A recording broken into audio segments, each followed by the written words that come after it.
할렐루야. 사순절 5번째 주일을 맞이했습니다. 우리가 사순절은 예수님의 고난과 희생을 깊이 묵상하는 시간이고, 예수님의 행적 우리가 묵상하면서 우리의 삶을 돌아보는 시간이 사순절입니다. 예수님은 겸손하게 십자가를 지심으로 말미암아 우리의 모든 죄를 다 씻어주시는, 정말 친히 이 땅에 오셔서 우리를 위해서 구원하신 하나님의 섭리를 보여주시고 겸손으로서 아름답게 섬긴 것을 볼 수가 있는 것입니다. 우리가 이 겸손함을 배우는 귀한 시간들, 그리고 묵상하는 시간이 되어야 될 줄 믿습니다. 어떤 사람이 어거스틴에게 물었어요. 기독교의 제일 되는 덕목이 뭐라고 생각합니까? 그랬더니 어거스틴이 말하기를 겸손이죠 라고 했어요. 또 물었습니다. 그러면 겸손 다음에 두 번째 덕목은 무엇입니까? 라고 물었더니만 그래도 두 번째도 겸손이다 했어요. 그래서 궁금해서 또 물었습니다. 그러면 세 번째 덕목은 무엇이죠? 했더니 세 번째도 역시 겸손입니다. 그래서 오늘 본문에는 바로 예수님이 우리에게 겸손한 모습을 보여주셨습니다. 예수님은 하나님과 동등된 본체였었는데 그 동등됨을 취할 것을 여기지 아니하시고 종의 형체인 인간의 몸을 이 땅에 입고 오셔서 우리 죄를 위해서 대신 십자가에 달려 죽으셔서 우리의 죄를 씻어주신 그 대속의 은혜를 기록하고 있는 것입니다. 그래서 바로 이 사실을 사도 바울은 빌립보서 2장 5절과 8절에 이렇게 이야기했습니다. 너희 안에 이 마음을 품으라. 곧 그리스도 예수의 마음이니 그는 근본 하나님 본체시나 하나님과 동돌됨을 취할 것을 여기지 아니하시고 오히려 자기를 비워 종의 형체를 가지사 사람들과 같이 되셨고 사람의 모양으로 나타나사 자기를 낮추시고 죽기까지 복종하시니 곧 십자가에 죽으심이라 라고 했어요. 그래서 사순절은 예수님의 바로 자기 희생, 그리고 겸손하게 이 땅에 오셔서 인간을 대속하신 하나님의 구원 사역을 우리가 깊이 묵상하는 시간이 사순절인 것입니다. 우리가 오늘 말씀을 통해서 예수님의 겸손을 배우는 귀한 시간 되길 간절히 축원합니다. 자, 그러면 겸손이 무엇입니까? 겸손은요, 자기를 낮추는 것입니다. 오늘 6절과 8절이면은 하나님의 본체이신 예수님, 하늘 보좌에 계신 예수님은 자기를 낮추셔서 바로 이 땅에 오셔서 목수아들도 태어났습니다. 그리고 죄인된 바로 우리의 모든 죄를 대속하시기 위해서 다 짊어지시고 십자가에 대신 죽으셔서 우리의 죄값을 도말하시고 씻어 주었다는 겁니다. 그래서 사도 바울은 이 사실을 알았기 때문에 그는 2장 3절에 아무 일에든지 다툼이나 허영으로 하지 말고 오직 겸손한 마음으로 각각 자기보다 남을 낮게 여기라 합니다. 예수님께서 바로같이 낮아져서 겸손함으로 우리를 섬기고 인류를 섬겼듯이 바로같이 우리도 늘 예수님 마음을 본받아서 늘 겸손함으로 너희들이 서라는 것입니다. 로마서 12장 16절 말씀에 보면 서로 마음을 같이하며 높은 데 마음을 두지 말고 도리어 낮은 데 처하며 스스로 지혜 있는 체 하지 말라고 했습니다. 우리가 정말 이와 같이 낮은 데 처하면서 늘 섬김의 삶, 그리고 또한 우리의 삶 가운데 이와 같이 자신을 낮추는 삶이 있어야 된다는 겁니다. 그래서 고린도전서 15장 9절 10절에는 사도 바울은 나는 사도 중에 지극히 작은 자다라고 하면서 나의 낮은 것은 하나님의 은혜입니다 라고 고백하면서 그는 늘 겸손하게 자기를 낮추는 삶을 살리었습니다. 여러분, 겸손이 무엇입니까? 나를 낮추는 겁니다. 그리고 상대방을 높여주는 것입니다. 우리는 늘 나를 높이고 싶어 하는데 우리는 낮추고 상대방을 높여주고, 겸손한 사람은 나를 낮추고 하나님을, 예수님을 높이는 삶을 살아갑니다. 우리는 예수님의 겸손을 본받아서 늘 나를 낮추고 남을 높여주고 하나님 높이는 삶이 되어야 될 줄 믿습니다. 두 번째, 겸손은 무엇입니까? 자신의 죄와 부족함을 깨닫는 것이 겸손인 것입니다.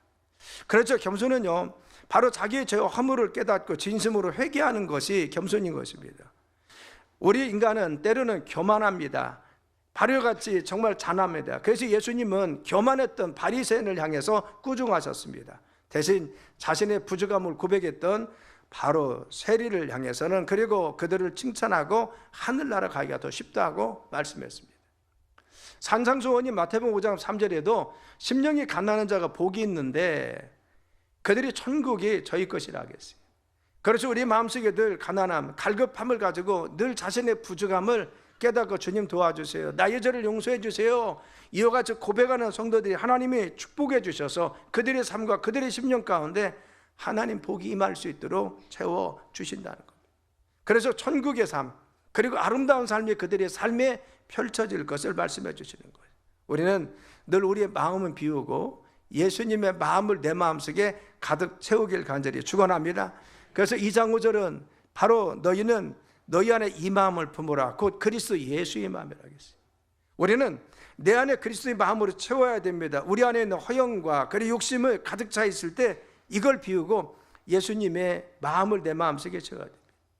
내 마음속에 시기나 질투나 미움이 가득 차 있을 때 비우고 우리는 예수님의 사랑의 마음을 채워야 될 줄 믿습니다. 우리 마음속에 근심과 걱정이 있을 때 주님 말씀 부여잡고 우리가 염려하지 않고 믿음으로 담대함으로 서야 될 수 있을 줄 믿습니다. 우리가 불만과 불평이 있을 때도 하나님이 감사를 배우고 우리가 감사하는 마음으로 채워주는 것입니다.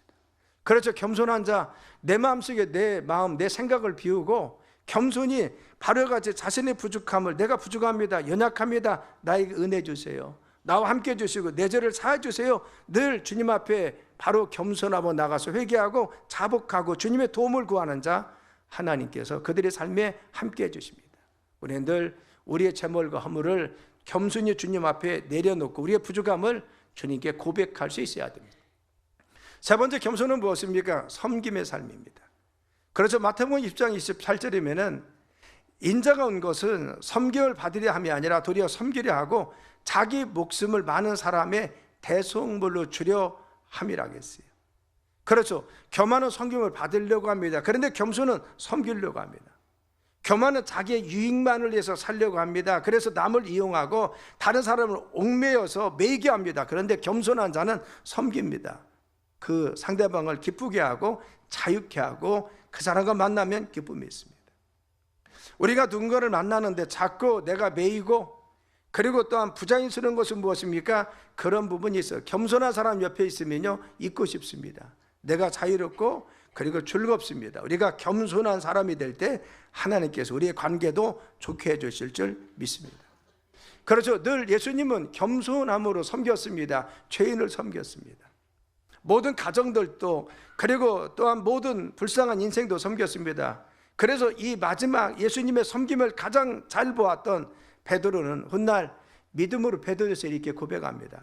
젊은 자들아, 장로들에게 순복하고 다 서로 겸손으로 허리를 동일하겠어요. 바로 너희들은 젊은 자들아, 너희들은 원로들에게 늘 순복하라는 겁니다. 겸손함으로 늘 허리를 동하고 그리고 섬기는 자가 되라. 왜 그렇습니까? 베드로는 예수님이 늘 섬기는 모습, 손수 제자들의 발을 씻겼던 모습을 알고 있고 늘 섬김의 모습을 알았기 때문에 권면합니다. 젊은 자들아, 원로들이 말씀하실 때 그리고 어른들이 말씀하실 때 권위자들이 말할 때 순복하고 겸손함으로 받아들이라겠어요. 여러분 늘 섬김의 삶이 되길 간절히 축원합니다. 우리 가정 속에도 서로 섬겨야 돼요. 우리의 삶 가운데 내가 관계 속에서 섬겨야 됩니다. 교회 내에서도 섬기려고 노력해야 됩니다. 내가 정말 섬김 받으려고 하는 것이 내가 먼저 섬기려고 하는 것이 무엇입니까? 겸손의 태도인 것입니다. 네 번째는 무엇입니까? 겸손은 하나님 뜻에 순종하는 것입니다. 빌립보서 2장 8절 말씀 한번 읽어볼까요? 시작. 사람의 모양으로 나타나사 자기를 낮추시고 죽기까지 복종하선지 곧 십자가에 죽으심이라. 아멘. 예수님은 자신의 주장과 생각과 뜻대로 살지 않고 하나님 뜻이 무엇인지 그 뜻을 행하고 그 뜻대로 순종했습니다.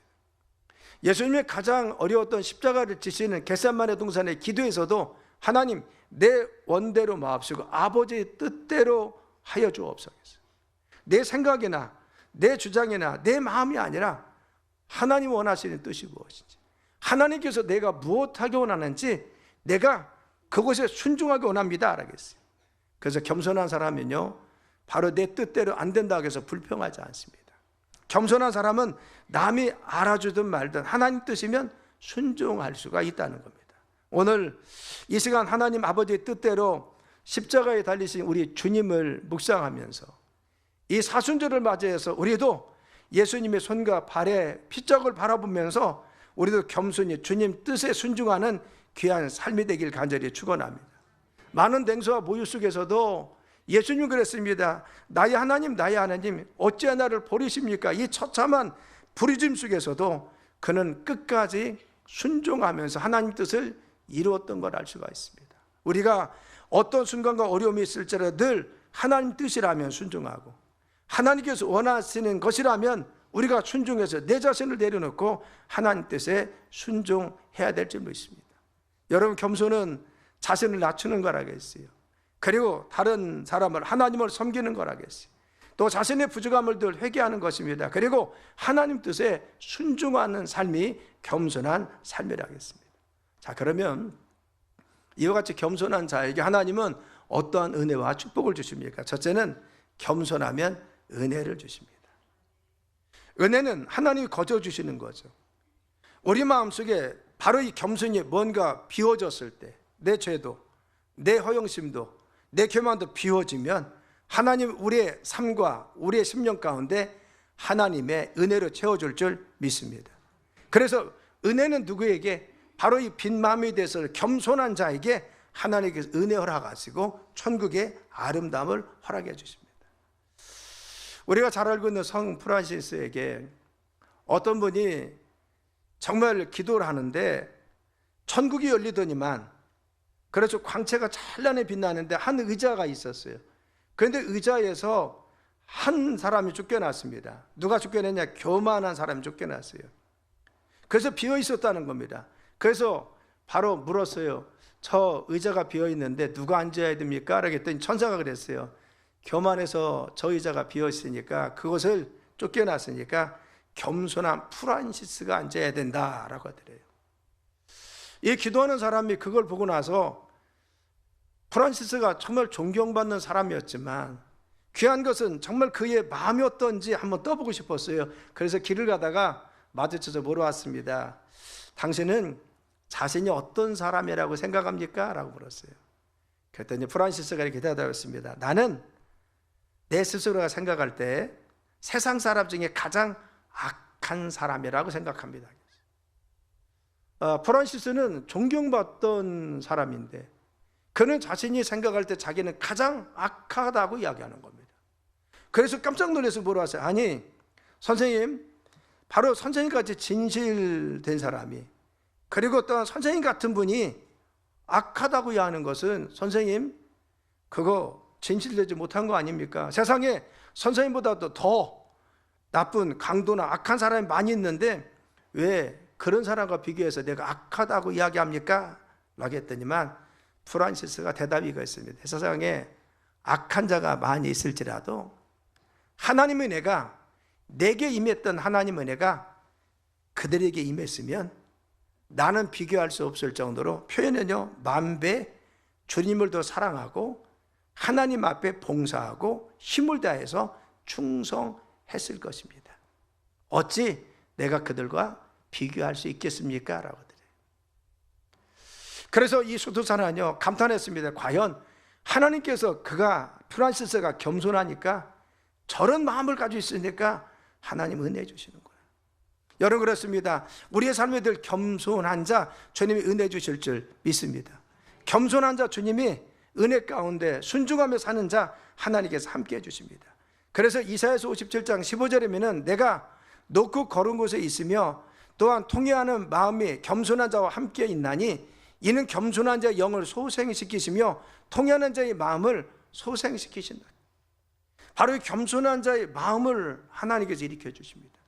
겸손한 자를 하나님께서 세워주십니다. 그 10년 가운데 은혜 주셔서 능력 가운데 붙들어 주실 줄 믿습니다. 우리가 늘 하나님 앞에 이 겸손한 마음을 가지고 태도를 가지고 쓸 때 주님의 은혜와 주님의 역사하심이 함께할 줄 믿습니다.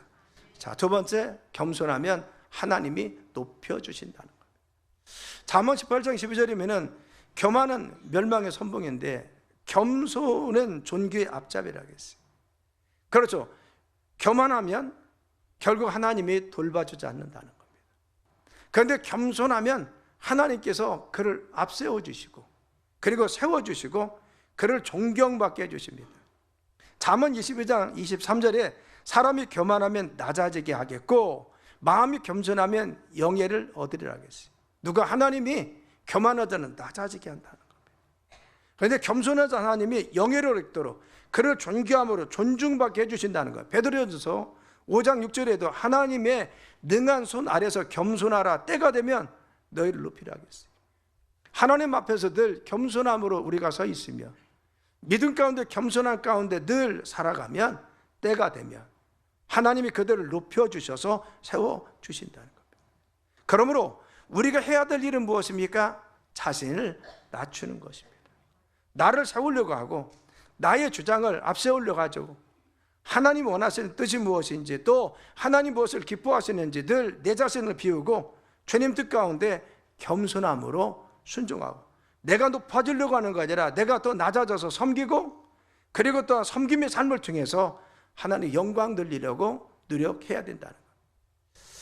그렇죠. 겸손한 자가요 사회에서도 교회에서도 가정에서도 사랑받습니다.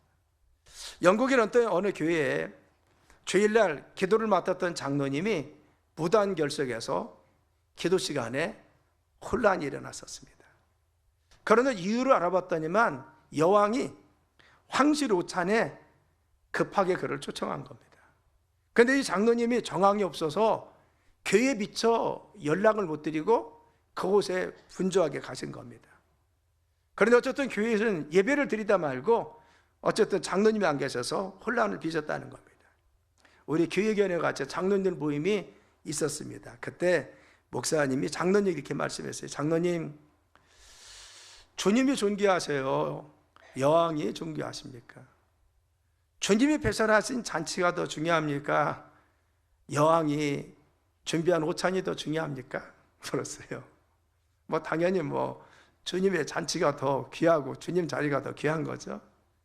그래서 장로님이 내가 잘못했어요 그랬더니 모든 교인들에게 장로님 무단결석에서 당황하게 했으니까 장로님 1년 동안 좀 근시를 좀 해주세요 그랬더니 장로님이 예 그러겠습니다.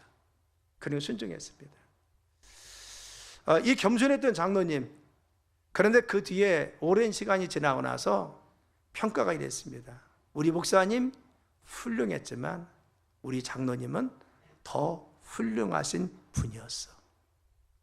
그래서 정말 겸손이 공동체를 위해서 기꺼이 겸손했던 그 마음, 하나님 앞에 늘 겸손히 설레겠던 그 마음, 그가 더 인정받는 하나님 앞에서 그럴 것입니다. 우리 목사님도 훌륭했지만 장로님은 더 훌륭하신 분이었어. 여러분, 깊은 물은 조용히 흐릅니다. 익은 곡식은 머리를 숙입니다. 인격이 성숙하고 성숙된 사람은 더욱더 겸손해지게 되어 있습니다. 우리가 겸손으로 나 자신을 낮추고 하나님을 높이는 귀한 삶이 되길 간절히 축원합니다. 겸손함으로 내 자신은 낮아지지만 하나님이 더 높여지는 주님의 영광을 위해서 살길 간절히 축원합니다. 세 번째는 겸손하면 기도에 응답받습니다. 시편 17절에 주는 겸손한 자의 소원을 들으셨습니다. 따랐습니다. 주는 겸손한 자의 소원을 들으십니다. 그렇죠. 주는 하나님께서는 겸손한 자가 기도할 때 소원을 들어주신다. 누가복음 18장에 보면 바리새인과 세리의 기도가 나옵니다. 그런데 하나님께서는 주님이 말씀하시기를 바로 바리새인은 자신이 의롭다 한 겁니다. 교만한 사람이었습니다. 그래서 그는 교만하고 그리고 자만심이 가득한 자기 의에 가득 찼습니다. 그런데 주님은 그의 간구를 듣지 않고 기뻐하지 않았습니다. 그런데 세리는 와서 바로 세리는 나는 죄인입니다. 나는 부족합니다. 나는 아무것도 없습니다. 자기 위치에서 자기가 드리는 것에 대해서 정말 겸손히 그리고 하나님 앞에 겸허한 마음을 가지고 정말 이 마음을 드렸어요. 그랬더니 겸손한 세리의 물질과 그의 정성을 받아 주신다는 거예요. 그래서 하나님께서는 교만한 자, 바리새인과 같이 기도하던 자, 그들의 삶은 주님 받으시지 않지만 겸손히 우리 삶에 부족함이 있을지라도 믿음으로 나가고 고백하는 자, 주님께서 받아주시 역사하십니다. 우리 모두 다 완전한 자 사람입니다. 저도 부족하고 우리 장로님들 부족한 것이 있고 권사님, 집사님이 다 부족합니다. 그런데 우리가 부족함이 있을 때 하나님 앞에 겸손히 주님, 우리가 부족함이 있습니다. 우리를 도와주옵소서. 우리에게 성령의 능력도 주시고 권능을 주셔서 믿음 가운데서도 나를 도와주시고 우리 가정도 도와주세요. 겸손히 주님의 은혜를 구하고 주님의 자비하심을 구하면 주님이 도와주셔서 응답하시고 함께할 줄 믿습니다. 네 번째는 겸손한 자, 하나님 더 큰 축복 허락하십니다. 그렇죠. 우리가 한번 은혜 받는 거 여러분 일생에 있을 수가 있습니다. 그런데 우리가 어려운 건 무엇입니까? 은혜를 지속하는 것입니다. 내가 정말 열심히 기도해서 성령 충만을 한번 받았습니다. 그런데 성령 충만을 지속해서 늘 성령의 은혜 가운데 사는 거 참 어렵습니다. 우리의 삶 가운데 은혜를 지속하는 거 굉장히 어렵다는 겁니다. 축복도 마찬가지입니다. 바로 축복을 지속하는 것이 어렵습니다. 그런데 겸손한 자, 하나님이 그의 삶에 은혜 주셔서 주님의 은혜 가운데 늘 머물도록 역사할 줄 믿습니다. 내 마음속에 겸손함으로 비워져 있으며 내 마음속에 교만과 자만심, 내 생각을 가득 찬 것이 비워졌으며 하나님은 우리 속에 주님의 은혜를 더하셔서 하나님의 은혜 가운데 우리의 삶을 이끌어줄 줄 믿습니다. 그래서 한때는 은혜 받았는데 넘어진 사람 많이 있습니다. 한때는 열심히 했는데 지속적으로 하기가 참 어렵습니다. 그런데 중요한 것은 겸손하면 은혜 가운데 승리할 수가 있는 것입니다. 우리는 사도 바울이 어떻게 마지막까지 그 사명을 잘 감당할 수 있었을까? 그는 늘 겸손했습니다. 하나님의 은혜를 간구했습니다. 하나님의 한순간도 도와주지 않으면 나는 살 수 없는, 나는 죄인 중에 괴솔한 것을 고백합니다. 그래서 주님의 은혜를 간구하는 정말 이 겸손함이 있었기 때문에 하나님은 그를 일생 동안 붙들어 주셔서 흔들리지 않고 그의 사명을 감당하도록 능력 가운데 잡아 주었습니다. 우리의 믿음도 하나님께 겸손함으로 나가서 정말 하나님 보시기에 아름다운 신앙이 되길 간절히 축원합니다. 김제 금산교회 제가 다녀오셨고 우리가 교인들이 그리고 기억자 교회죠. 조덕삼씨라고는 그 당시에 부가 있었습니다. 그리고 선교사님이 왔을 때 자기 집에 예배를 드리기 위해서 교회를 자기 집에서 시작한 겁니다. 그런데 바로 신앙생활했던 조덕삼씨가요, 자기 집에 마부였던 종이었던 이덕삼이라고는 젊은 사람이 있었습니다. 근데 이덕삼 씨랑 더불어서 열심히 심부름도 시키고 해서 둘이 교회를 잘 섬겼다는 겁니다. 일정한 시간이 돼서 장로님을 세우려고 하는데 조덕삼 거부와 지조와 그리고 종이었던 이자익 바로 그분이 두 분이 장로로 피택됐어요. 그래서 교인들이 투표를 했대요. 근데 교회에서 투표를 했는데 두 분이 똑같이 됐으면 좋은데 이자역 씨는 됐는데 지주였던 조덕삼 씨는 떨어진 겁니다. 종이었던 이자역 씨는 장로님이 됐는데 바로 그 교회도 내주고 그렇게 잘 섬겼던 조덕삼 씨는 떨어진 겁니다.